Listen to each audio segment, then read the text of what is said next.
Antes da nossa mensagem de hoje, eu preciso testemunhar, irmãos. Semana passada, teve um sujeito que veio aqui na frente e tomou minha água. Você lembra disso? Se você não assistiu isso, você depois assiste. Está gravado lá, está gravado no nosso curso. E você lembra que eu contei a história para o sujeito? Você lembra que eu falei da menininha lá no valão do bar, que quis tomar minha água, um calor insuportável, só tinha aquela aguinha gelada, e a menina olhando para a água para mim. Quando ela deu o primeiro passo, eu falei assim: menina, não toma água de pastor não, que dá dor de barriga. Lembra que eu contei isso? E eu falei pro sujeito que pegou minha água aqui, tomou, falei assim: ó, vai dar dor de barriga, hein? Vai dar dor de barriguinha, hein? Não foi isso não. Aí ele tá até com medo, tá trazendo água. Até trouxe. Tá com medo, ele trouxe água. Aí hoje o sujeito fala assim: pastor, aquela água tinha alguma coisa, hein? Me deu uma dor de barriga naquela noite. Eu falei: vai brincando com esse negócio, rapaz. Passado o testemunho, água de flamenguista, vascaíno vai beber, rapaz, né? Não tem estômago para beber água de flamenguista, não tem. Passado o testemunho, eu quero continuar com vocês, falar sobre o propósito. Pastor, mas a gente não está falando sobre incentivo à vida e tudo contra o suicídio esse mês? Sim. E as duas coisas estão muito próximas. Eu não estou aqui tentando forçar, não. As duas coisas estão muito próximas e nós vamos falar sobre isso. Então eu convido você a abrir seu aplicativo, a sua Bíblia, Mateus capítulo 5, versos 13 e 14. Passagem muito conhecida, mas que a partir daquilo que nós compartilhamos e aquilo que foi como tema dos adolescentes, eu queria aproveitar e falar sobre isso. Propósito. Mateus 5, 13, 14. Vós sois o sal da terra. Ora, se o sal vier a ser insípido, como lhe restaurar o sabor? Para nada mais precisa, senão para ser lançado para nada mais precisa, senão para, lançado fora, ser pisado pelos homens. Vós sois a luz do mundo. Não se pode esconder a cidade edificada sobre o monte. Vou continuar. Nem se acende uma candeia para colocá-la debaixo do alqueire, mas no velador, e alumia todos os que se encontram na casa. Assim, brilhe também a vossa luz diante dos homens, para que vejam as vossas boas obras e glorifiquem a vosso Pai que está nos céus. Estamos há 2 semanas falando sobre um grande problema da nossa sociedade, que é o número de suicídios e tentativas de suicídios nos tempos atuais. Se você não sabe, a modernidade, quando chega, traz ao homem uma esperança de que muitas coisas iriam ser melhores. Só que mal sabia o ser humano que, junto da modernidade, muitos dilemas também o ser humano iria passar e sofrer. E nós estamos passando. Nós não estamos no que alguns estudiosos chamariam de modernidade. Hoje nós vivemos a hipermodernidade, que é a junção de tantas eras modernas. Depois nós podemos falar isso. Aliás, depois nós não vamos falar sobre isso. Frequente quarta-feira que você vai ouvir sobre isso, com certeza. E nessa hipermodernidade o ser humano tem sido massacrado, tem sofrido a pressão, a opressão, a depressão, tudo isso um resultado desses tempos modernos. Inclusive porque houve uma grande expectativa que, através da ciência, da tecnologia, das conquistas, nós iríamos ter tempo, viver melhor e aquela coisa toda. E o que nós sentimos, é uma sensação, é que principalmente o tempo, ele está, sabe, esvaindo dos nossos dedos, nós não conseguimos. Quantos de nós, né, quando termina o dia, fala assim, podia ter mais algumas horinhas, porque não deu tempo de fazer tudo. Não é assim?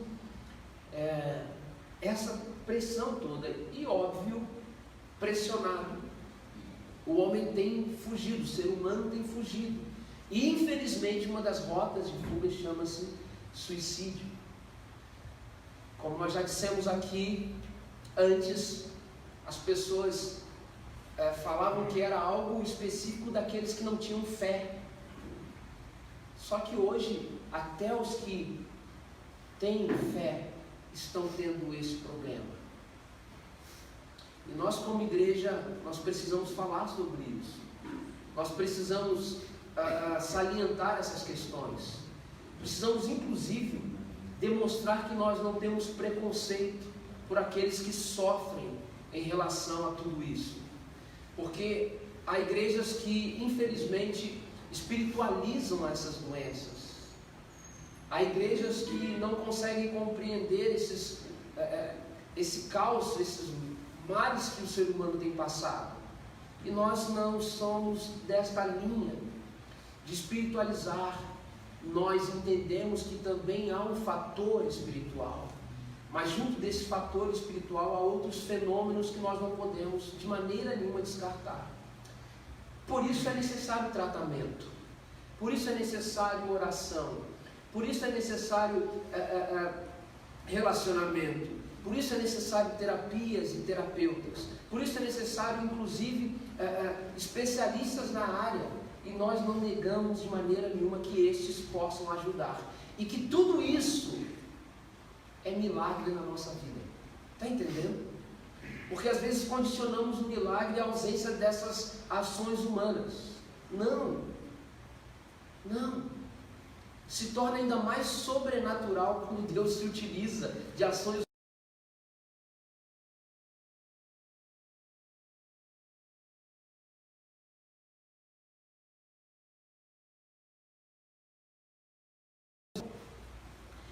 Diante disso tudo que nós já falamos, e se você perdeu alguma coisa, você pode buscar na nossa página no Face, lá você vai encontrar algumas coisas em relação a isso.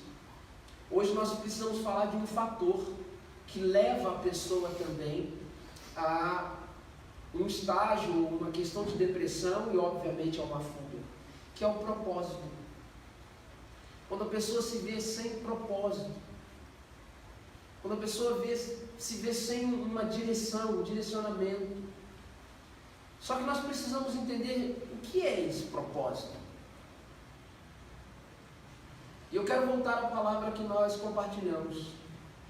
Porque quando nós falamos propósito, nós somos muito ativistas e pragmáticos. Nós sempre relacionamos propósito a algum ato, a fazer algo, a executar. E esquecemos que antes de fazer algo, nós precisamos entender que nós precisamos ser o propósito, entender que o fato de sermos o propósito já modifica muita coisa nas nossas vidas. Por isso, quando trouxe esse texto nessa noite fala sobre, antes de iluminar, ser luz. Antes de salgar ou causar diferença através do sal, ser sal.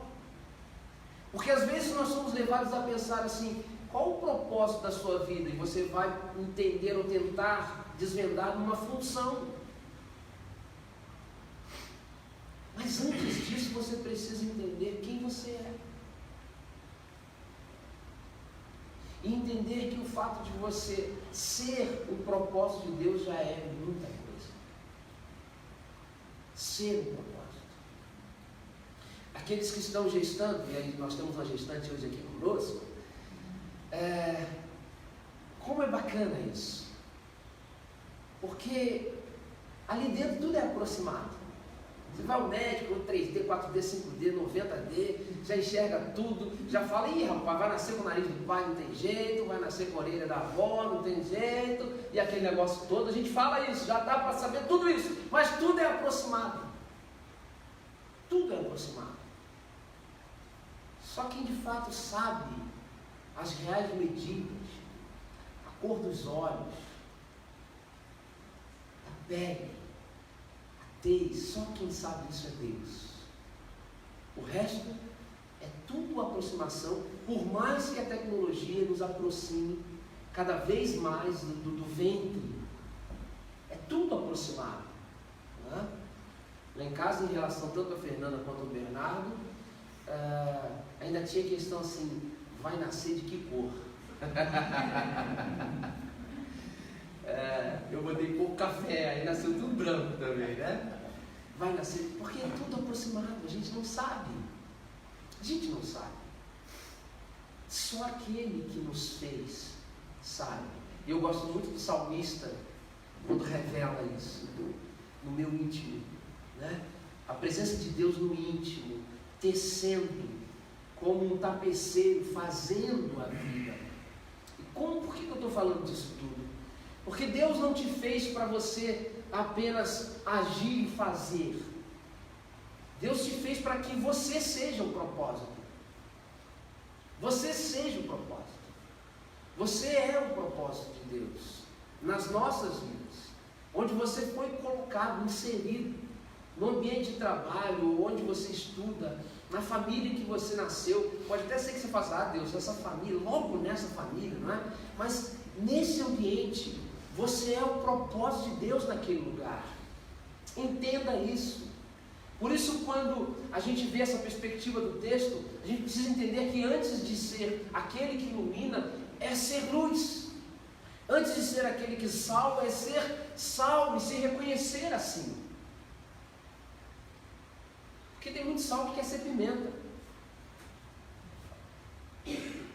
Tem muita luz, que mesmo que seja uma velhinha daquela, acesinha, sabe? Quer ser, sei lá, luz, farol de xenon, aquela coisa toda. E não se contenta com aquilo que Deus fez. Deus te fez desta maneira. Pastor, podia ter caprichado um pouquinho mais, né? Porque Deus te fez desse jeito. E para realizar não apenas um propósito, mas para ser propósito na vida de alguém. Você entende isso? Como nós perdemos isso, nós perdemos inclusive a vivacidade, a vontade de continuar a viver. Quando nós perdemos esta essência daquilo que somos, daquilo que Deus nos fez, quando nós perdemos isso de vista, quando nós não temos certeza disso, nós abdicamos inclusive de viver. E se não abdicamos de viver, nós permitimos que o outro faça de nós o que ele quiser. E por causa disso, muitas pessoas têm um momento de crise, tive a certeza de que não vale mais a pena continuar a viver, porque esqueceram daquilo que são, esqueceram que são propósitos, de que Deus formou e fez, e isso já é tudo para as nossas vidas. Você entende quem você é? Ou você ainda está no dilema de que, Deus não queria ser isso? Você entende quem você é? Ou você ainda luta contra si mesmo? Você consegue entender que o Senhor inclusive te fez e permitiu que você passasse por boas ou mais experiências para que hoje você pudesse também ser propósito na vida de alguém? Ou você ainda está numa luta, tentando não ser aquilo que Deus deseja que você seja? Está entendendo? Está comigo? Às vezes nós precisamos parar de lutar contra nós mesmos e buscar de fato o entendimento daquilo que nós somos. Bernardo Soares, ele vai dizer que nós vemos a partir daquilo que nós somos. E se há muita confusão, nós vamos ver muita confusão. E se nós já estamos muito bem resolvidos aquilo que somos, nós vamos ver as coisas muito mais resolvidas. Talvez é algo muito filosófico, mas é algo que vai nos trazer sentido naquilo que Deus quer que sejamos. Propósito nessa vida. Porque quando nós não entendemos isso, as coisas passam a ser mais fundamentais. Porque quando nós não entendemos isso, as posições passam a ser mais fundamentais. Os cargos passam a ser mais fundamentais. Quando nós não entendemos isso, nós precisamos de algo para fazer. Quando nós não entendemos que somos luz, que somos sal, nós precisamos de algo ao lado do nosso nome para que a gente então faça alguma coisa. Ou para que a gente se sinta então amado, querido ou respeitado por alguém. Eu gosto muito de ir na casa dos meus pais, principalmente porque já passou uma geração, já tem uma geração nova lá na cidade e tal, e muitas pessoas já não me conhecem, só a galera mais da antiga e tal. E eu gosto de ir na casa dos meus pais, principalmente porque lá quando dá, coloco uma bota de borracha, coloco um chapéu, um boné na cabeça, pego uma foice, uma enxada e vou pro quintal e fico lá. E tem gente que vai lá na casa dos meus pais e não me conhece, acha que é um campeiro que está lá, que é um empregado que está lá, chafurdando na lama, sabe?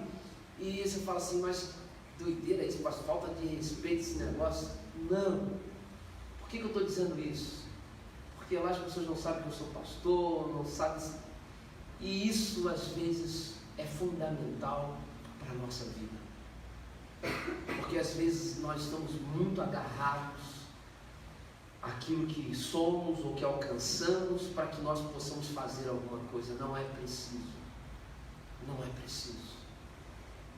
É preciso ser luz. E quando somos luz, acabamos iluminando a vida de alguém. Não sou exemplo, mas eu gostaria apenas de exemplificar isso. Nós estávamos poucos dias num restaurante pequeno aqui da cidade e tinha um casal de jovens, adolescentes, jovens, casal de namorados, e quando nós estávamos fazendo nossa refeição, eles estavam bem à frente assim, e eu não pude, conversando com a gente, aquela coisa toda, mas toda hora olhando aquela paixão, bacana aquele negócio. Você vai falar, pastor, daqui a alguns anos volta lá, já foi embora, não tem problema. Mas aquele momento ali me chamou muita atenção. E eu lembrei de um poema da Adélia Prado. E aí eu peguei um guardanapo, escrevi esse poema, e quando nós saímos, eu falei assim, olha, eu gosto muito dessas palavras, e vocês me lembraram essas palavras, toma para vocês aí. E eu deixei com eles. Enquanto a gente estava pagando, eu olhei assim, né?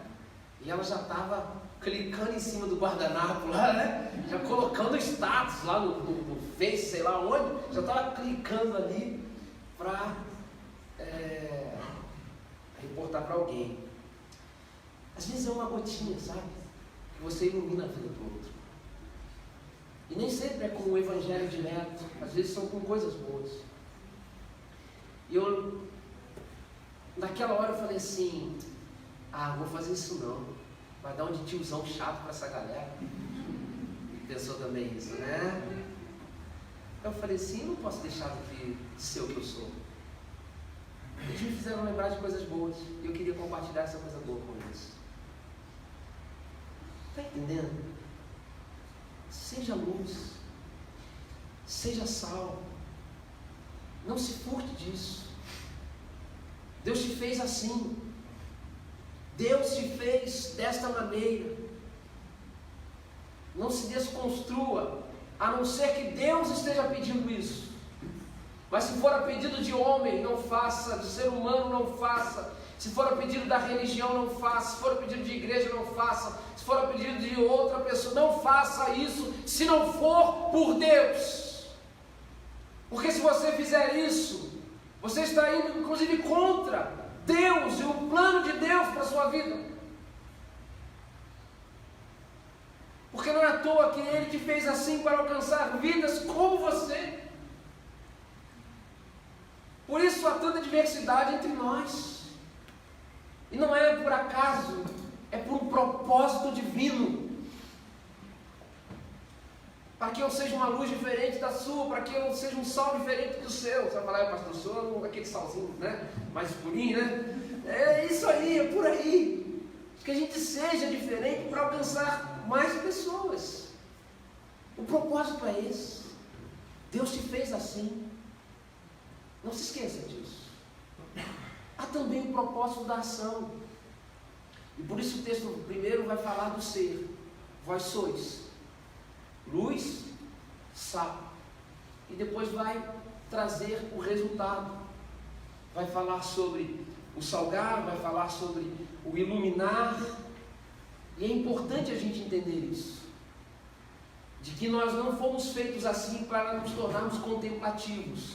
Você entende essa palavra de contemplação? E você ficar apenas se vendo e sabe, se gostando. Não, não é para esse propósito. Você não é especial para que você bata no peito e seja mais um egocêntrico nesse mundo. Nós já temos muitos. Você é especial para que a vida de outras pessoas também, essa vida seja especial também. Há um propósito e uma responsabilidade na nossa vida. Há um propósito e uma responsabilidade sobre você, sobre nós, de causarmos isso nas outras vidas, nas outras pessoas. Isso não pode ser dito de uma maneira simplesmente religiosa, do tipo assim, você precisa salvar pessoas. Também. Mas talvez você vai me entender melhor, e a galera mais jovem, principalmente, quando fala assim, você precisa causar na vida das pessoas. Mas não é causar daquele jeito louco que vocês têm visto por aí. Mas impactar. Há uma responsabilidade em nós de causar na vida das outras pessoas. É o iluminar, é o salgar que estão referentes aqui. Esse texto eu acho tão importante, porque ao final disso, esse texto vai nos chamar a atenção de que nada que nós fazemos é para nós mesmos. É para que as pessoas possam glorificar a Deus.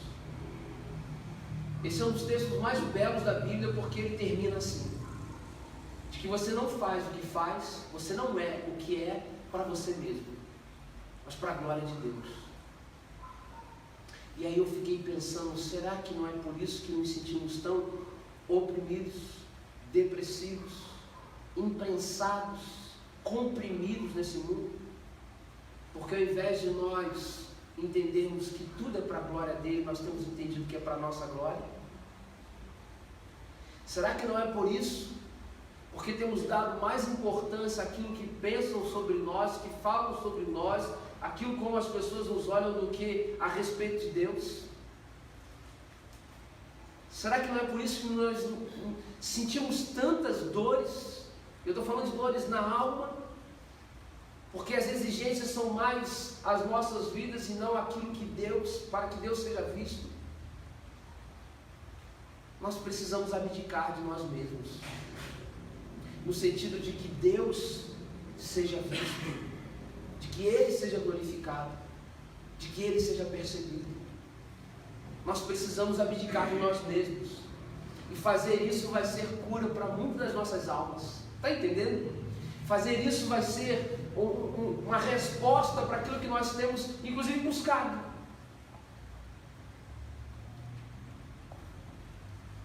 Quando nós olhamos a nossa volta e comparamos a nossa vida com a vida dos outros, isso é o maior martírio que nós fazemos. Se você tem encontros com turma que você já estudou, com coisa assim, rapaz, se você não tiver um bom de mente, você pira, né? Tem um filme aí, já um filme antigo aí, que fala sobre isso. É um filme meio doido, tá, gente? Eu não nem aconselho esse filme, não. Isso é Como Gente Grande. É Como Gente Grande, que reúne os camaradas. Aí todo mundo tá mentindo lá. Não, eu sou executivo tal, eu sou não sei o quê. Aí no final não era nada disso. Era só pompa, né? Às vezes nós somos assim, porque nós comparamos a vida. E para que isso? Para que negar aquilo que nós somos? Para quê? pouco tempo fui fazer um casamento, só a galera da antiga lá, e cada um fala, esse aqui, tu não sei o que, tu em tal lugar, tu em tal estado, tu não sei o que, blá. Às vezes a gente esquece. E nós somos aqueles que nos machucamos mais por causa disso. Porque nos comparamos com os outros, com a vida dos outros. É como se nós disséssemos para Deus, Deus, o Senhor me fez assim, um propósito na vida de tanta gente, mas eu estou negando isso, eu não quero ser assim, eu quero ser o outro. Isso é terrível. Nós precisamos abrir mão, abdicar de nós mesmos, para que Deus então apareça completamente. Se há um propósito nisso tudo, o propósito é de aliviar a nossa carga. E só aliviamos a nossa carga quando nós entendemos aquilo que Deus nos fez. Quando nós entendemos que, independente de onde vamos iluminar, onde vamos ser, nós temos chamados específicos. Aqui nós temos chamados específicos. E o grande problema nosso é quando nós queremos reunir todos em um só chamado. E a gente quer sempre detonar o chamado do outro. Não pode existir isso aqui. Não pode existir isso nesse lugar. Porque senão a gente está completamente contrário àquilo que nós estamos observando, inclusive, na palavra. Tem gente que tem chamados que você fala assim, se fosse comigo. Não é? Às vezes a gente conversa lá em casa a respeito dos chamados. Eu vou aproveitar o momento, né, de questões políticas. Eu digo, se fosse comigo na minha pele, como é que aguenta? Como é que o sujeito aguenta? Chamados na área de educação, chamados na área escolar, chamados na área da saúde, chamados na área da beleza. E por que não? A gente precisa entender isso, de que esses lugares onde Deus tem nos colocado são chamados específicos para que assim nós possamos entender: o meu propósito é esse. O meu propósito é esse. E às vezes Deus nos retira de alguns lugares, nos leva para alguns lugares que a gente não entende. É ou não é? A gente precisa entender a diversidade de Deus nos propósitos dele. Os propósitos dele. Porque, inclusive, já nos advertia o sábio há muito tempo sobre isso, sobre a maneira de Deus cumprir os seus propósitos. E, obviamente, quando nós falamos sobre isso, nós estamos lembrando de Eclesiastes, quando em Eclesiastes 3, o sábio vai dizer que tudo tem o seu tempo determinado, e há tempo para todo propósito debaixo do céu. Todo propósito debaixo do céu. Esse texto é o maior dilema do ser humano, porque esse texto fala de tempo, esse texto ele fala de propósito, esse texto ele fala de coisas que a gente fica angustiado, porque na verdade não está sob o nosso domínio, mas sempre no domínio de Deus. Precisamos mostrar às pessoas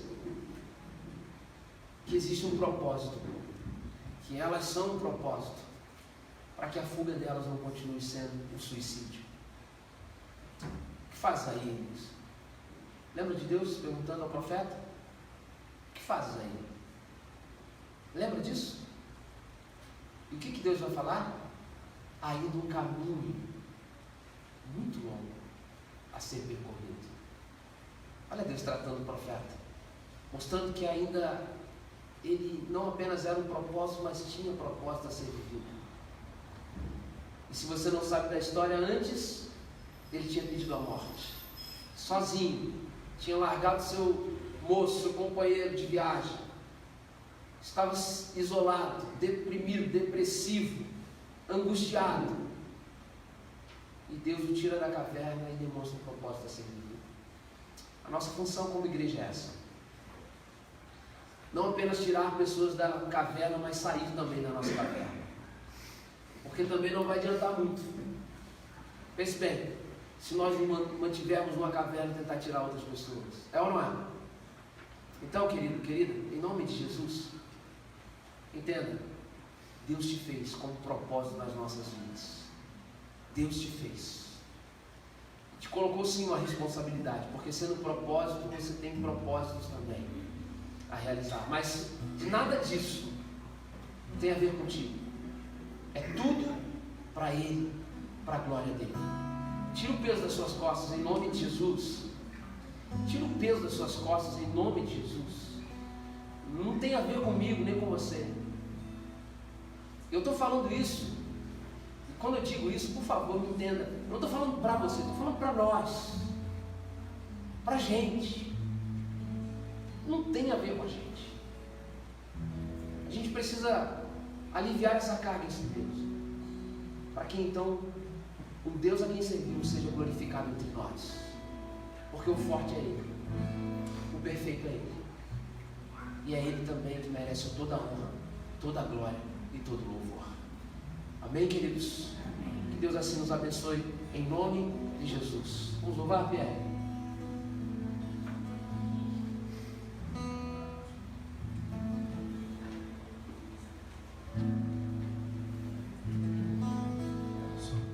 Eu não sei se você conhece essa canção. Eu vou cantar só um pedacinho do refrão dela, que eu não pude deixar passar. Que eu também não vou lembrar da letra dela toda antes. Mas o refrão dela acho que fala muito, tem muito a ver com tudo que o pastor pregou e Deus colocou no coração dele. Mesmo que você não conhece, preste atenção nesse refrão. Aqui das minhas feridas saia poder pra curar. E cada hora perdida me lembre que não é pra eu parar. Até que a casa esteja cheia, teu reino venha, cada coisa esteja em teu lugar, como o Pai sonhou. Toda a terra cheia da tua glória, e que das minhas feridas saia poder pra curar. E cada hora perdida me lembre que não é pra eu parar. Até que a casa esteja cheia, pra que o teu reino venha, cada coisa esteja em teu lugar, como o Pai sonhou. Toda a terra cheia da tua glória.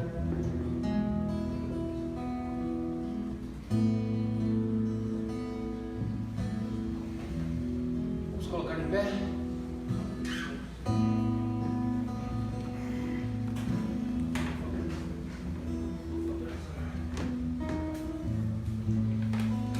O autor dessa canção, ele era o vocalista de uma das bandas mais famosas do Brasil, Rodolfo Abrantes. E até hoje os companheiros dele de banda não sabem o que aconteceu com ele. A gente sabe o que aconteceu. A gente sabe. No evangeliquez ele se converteu. Na palavra que a gente gosta de usar aqui é revelação. A ficha caiu. A ficha caiu. Pastor, ele podia continuar na mídia cantando outras músicas com outras letras? Não podia? Podia. Só que a gente não sabe o propósito de Deus para cada um. Não é assim? Como muitos estão lá na mídia, é gospel, mas não é. Eu não estou julgando por causa disso, não. Mas para ele houve um propósito diferente. Você está entendendo? Para você também, querido. Desde o momento em que Deus te permitiu respirar, o fôlego de vida veio. E ali o propósito nasceu. E agora há um propósito a ser vivido na presença dele. Peça que Deus revele isso para você. E ao revelar, peça que Deus encoraje isso em você. Porque às vezes nos falta coragem para encarar determinados propósitos. Eu peço a Deus, todos os dias da minha vida, coragem. E de uns 3 anos para cá eu tenho pedido o dobro de coragem. O dobro. Porque aquilo que reconheço como ser propósito na minha vida, para a minha família, não é fácil, gente. Não é fácil. Mas eu não posso de maneira nenhuma abrir mão disso. Viver não é fácil. Mas fugir, conforme algumas pessoas têm fugido, não é também a resposta. Por isso, coragem. Coragem. Querido coração, dizia C.S. Lewis. E é essa oração que nós precisamos fazer para a nossa vida. Deus, diante do propósito que somos e do propósito que temos, diante do propósito de te glorificar em todas as coisas, nós pedimos, nos dê coragem, em nome de Jesus, para encararmos aquilo que o Senhor nos fez, para encararmos aquilo que o Senhor tem como responsabilidade nossa, e para encarar uma autonegação para que o teu nome seja glorificado. Nos dê coragem, ousadia, intrepidez, para que de fato, sendo luz, assim o sejamos, sendo sal, assim o sejamos, Deus. Diz que não venhamos a negar os teus propósitos em nossa vida, Pai. Por isso, em nome de Jesus,